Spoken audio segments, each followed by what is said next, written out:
Fala pessoal, tá começando aí mais uma aulinha. Hoje a gente vai falar sobre exame físico, muito importante, isso na medicina como um todo. E mais especificamente a gente pretende falar do exame físico cardíaco e pulmonar. A gente vai abordar as manobras, termos semiológicos, buscando ajudar o aluno, o acadêmico, nessa habilidade médica tão importante.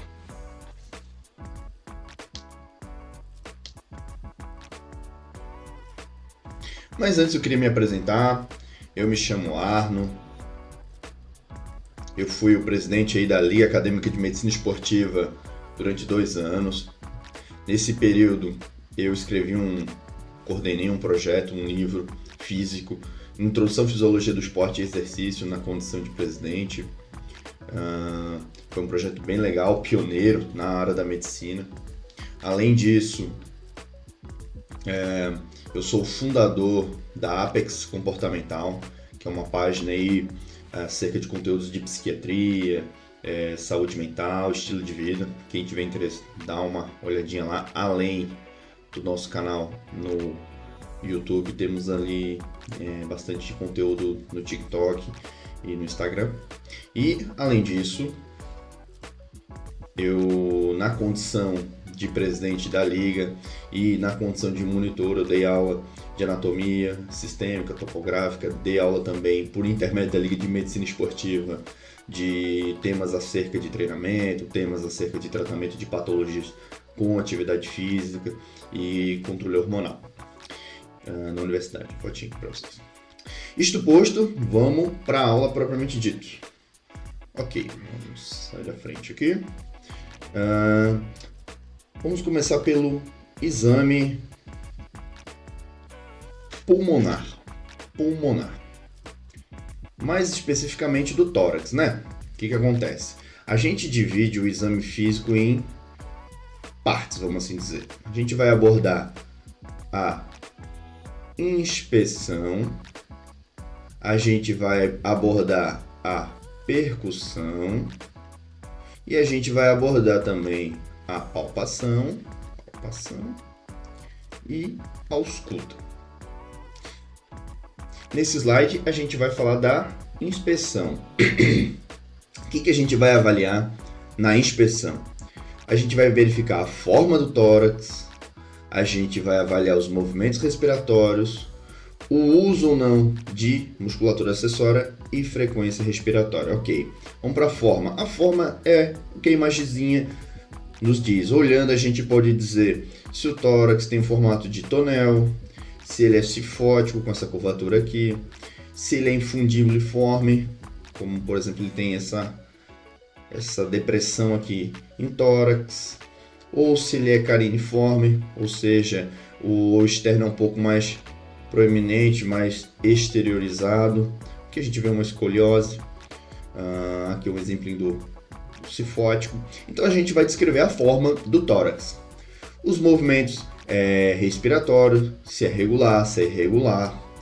O uso de musculatura acessória é quando o paciente ele começa a usar músculos laterais à costela para auxiliar na respiração. Toda aquela musculatura ali de serrate anterior. Então a gente vê que o paciente está fazendo muito esforço para respirar. Então a gente diz que ele está usando a musculatura acessória. E a frequência respiratória. Quanto que o paciente respira, quantas incursões por minuto. E isso a gente faz só olhando, sem encostar no paciente. Bom, depois que eu inspecionei o meu paciente, eu vou palpar. Para quê? Para que eu vou palpar? Para que eu vou começar a encostar no nosso paciente? A gente vai avaliar 2 coisas na palpação do tórax. Uma é a expansibilidade pulmonar e a outra é o frêmito tóraco-vocal. A expansibilidade, você coloca uma mão próxima à outra, conectando o dedo. Quando o paciente inspirar devidamente, insuflar bem o tórax de ar, a tendência é esses dedos se afastarem. Então, se aqui tem uma distância x, y, a gente, numa expansibilidade normal, y tem que ser maior que x aqui. Existe uma técnica também que a gente pode ir pelas costas do paciente e fazer uma preguinha. E quando o paciente estufa, também abre o espaço aqui.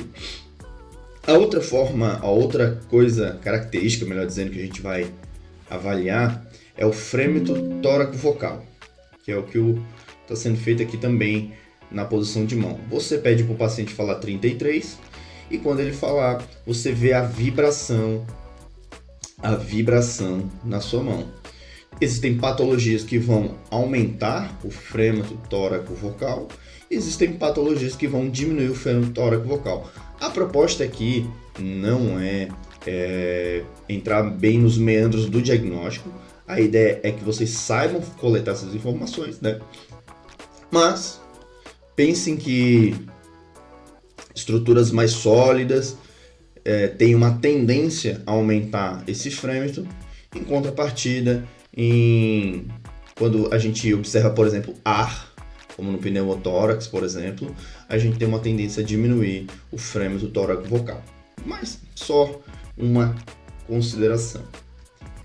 Avaliei, então, aí fiz a inspeção, fiz a palpação, vou percutir o meu paciente. Para quê? Para verificar o tipo de som. O som, ele pode ser de 3 tipos. Normal, que a gente chama de som claro pulmonar. O som pode ser maciço, ou seja, maciez, ou hipertimpânico. De novo, a ideia é timpânico. Vamos invadir um pouquinho mais. A ideia aqui não é de novo explorar o diagnóstico, mas massas, tumores têm uma tendência a aumentar a maciez e ar tem uma tendência fazer um som mais hipertimpânico. Maciço, como o nome já diz, é um som maciço, como se batesse na madeira, maciço. E o hipertimpânico fosse um som mais de pandeiro, vamos assim colocar.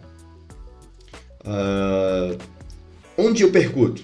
Quando a gente vai no dorso, pense o seguinte, a gente precisa escapar do raio de ação do osso, porque se a estrutura pega no osso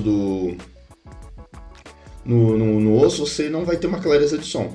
Então, você palpa a crista da escápula e vai rodeando ela, sempre fazendo de um lado para o outro. Por quê? Para comparar o som, se tem algum lado mais aumentado em relação ao outro.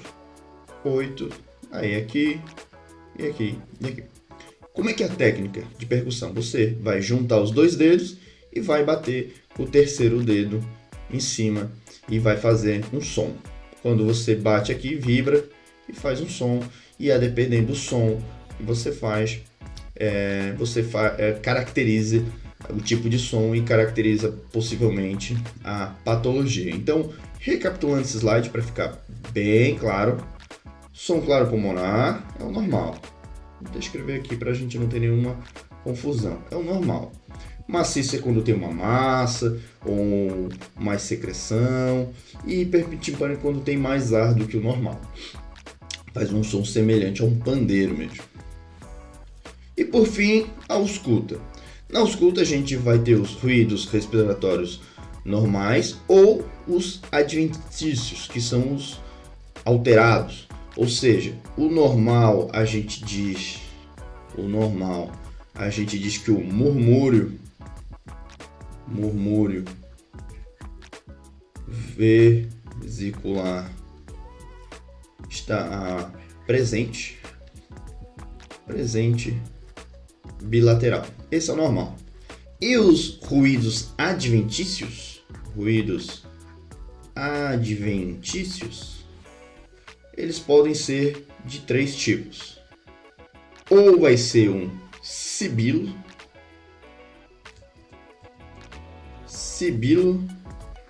ou vai ser um estertor, que pode ser grosso ou fino, a gente não vai entrar A gente vai ter uma aulinha só sobre essa caracterização, mas só para vocês saberem que existe. Grosso e F de fino. E roncos. Descrever som é muito complexo, mas o sibilo é um assobio. Tudo que for próximo de um assobio é um sibilo. O estertor é um som bolhoso, como se você estivesse sugando o restinho do refrigerante ou o restinho do milkshake.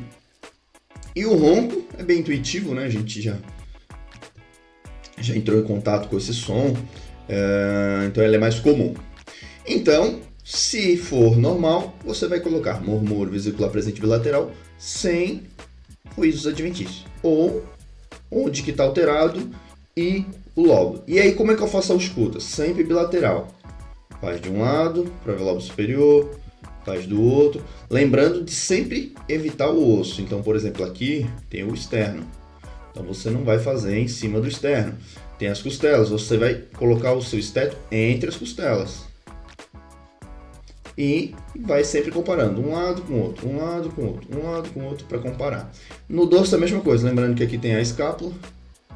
Então você vai um lado para o outro, lado para o outro, lado para o outro, lado para o outro, lado para o outro. Assim você consegue ter uma ausculta com clareza. Então, com isso você fez a análise do sistema pulmonar. E aí vem para a hora de descrever no prontuário. Existem duas formas de escrever, uma forma mais discursiva, vamos assim dizer, uma forma discursiva, e aí também tem abreviações, que eu vou mostrar logo abaixo. Então aqui eu dei um exemplo de um exame normal.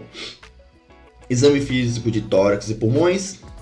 O paciente apresenta-se com tórax simétrico, sem deformidades visíveis, expansibilidade torácica preservada. A palpação fêmur-tóraco-vocal presente e simétrico em ambos os hemitórax. Hemitórax é o lado do tórax do peito. Sem sinais de dor ou massas à palpação. A percussão, som claro pulmonar, presente bilateralmente.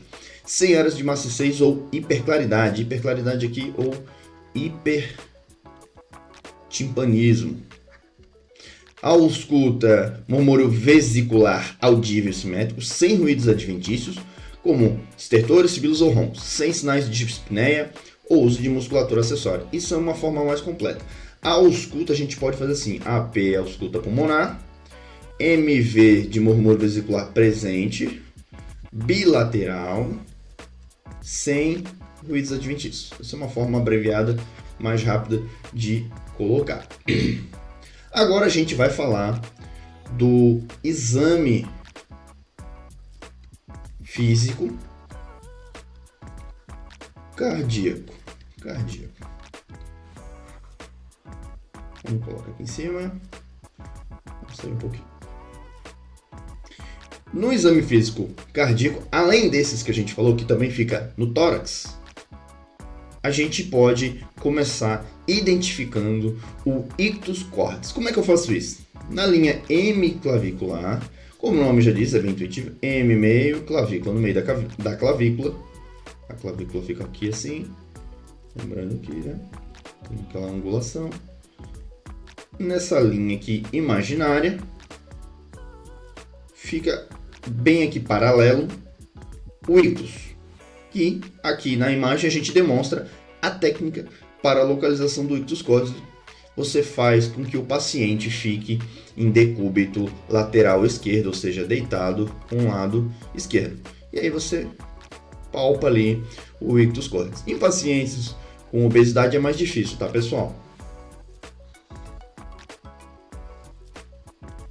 Bom, e aqui a gente vai falar da ausculta cardíaca. Bom, antes de saber onde eu posiciono ou não o esteto, eu preciso saber os focos. Lembrando que aqui vai passar a aorta cardíaca. Logo, a nomenclatura está atrelada ao vaso, foco aórtico, devido ao vaso, né, da artéria aórtica. No outro lado tem o vaso pulmonar. Logo, o foco que está atrás do vaso pulmonar vai ser o foco pulmonar, bem intuitivo. Nessa região aqui, lembrando que o coração ele tem câmeras e válvulas, 4 câmeras, vamos fazer um pouquinho maior para ficar mais fácil de visualizar. Vamos fazer um pouquinho mais alto. Aqui fica a válvula tricúspide e aqui fica a válvula mitral, que é bicúspide. Então, nesse ponto aqui temos o foco tricúspide e nesse ponto aqui o foco mitral, cuja válvula é bicúspide. Isso entendido, a gente tem os focos e é ali que a gente vai auscultar. Então, por exemplo, aqui no segundo espaço intercostal do foco aórtico, a gente vai fazer a ausculta. A gente vai fazer a ausculta, depois a gente vai fazer a ausculta no foco pulmonar. Temos aqui o foco acessório.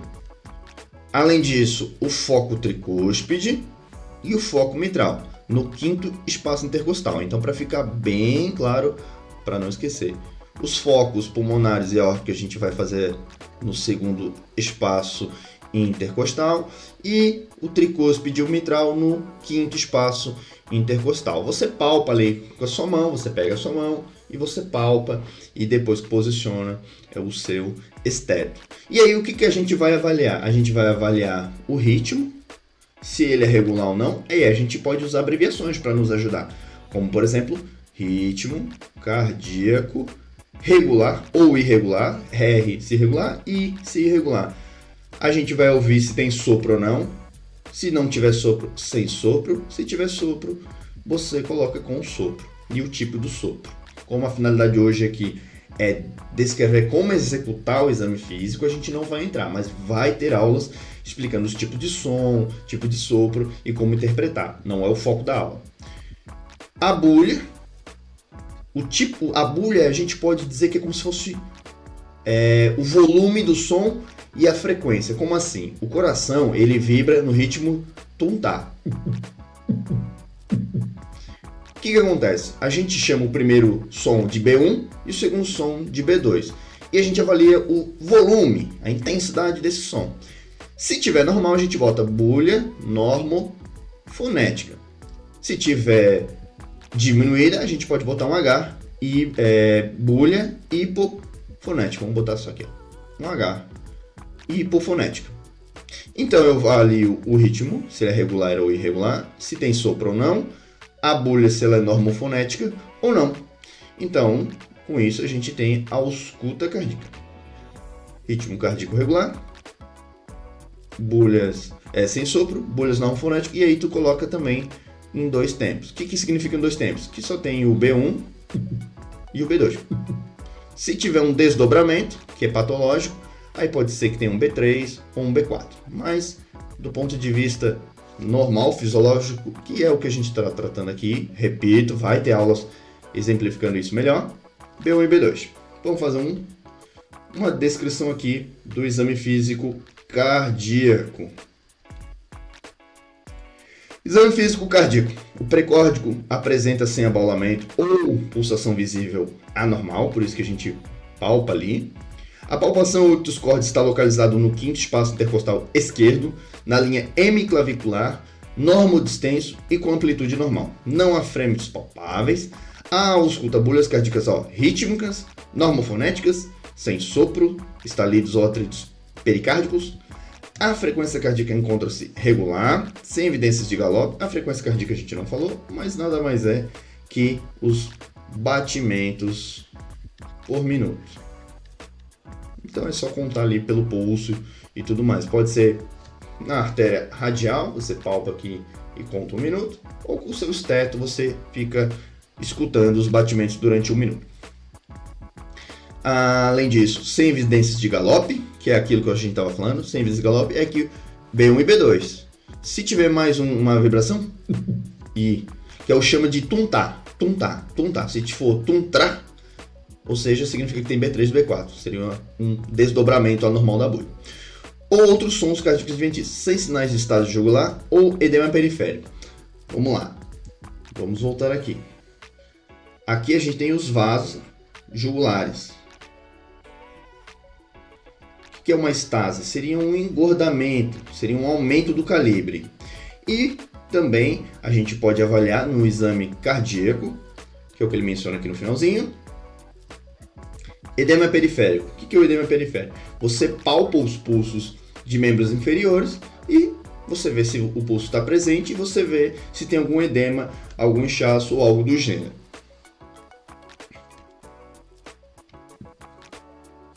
A literatura que a gente utilizou aqui para poder estar falando foi o Porto de Semiologia. É um livro muito bom, que tem bastante detalhes, bem descrito. Aqui a gente tentou dar mais a prática para vocês, o que é mais comum. Porém, o livro do Porto tem uma ampla gama de sinais e exames físicos que a gente pode estar realizando como médico, certo?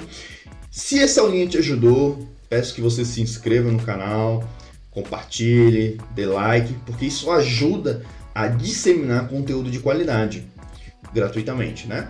Então, para vocês isso não custa nada, porém isso ajuda a sinalizar bem o canal e a gente produzir cada vez mais, tá bom? Muito obrigado!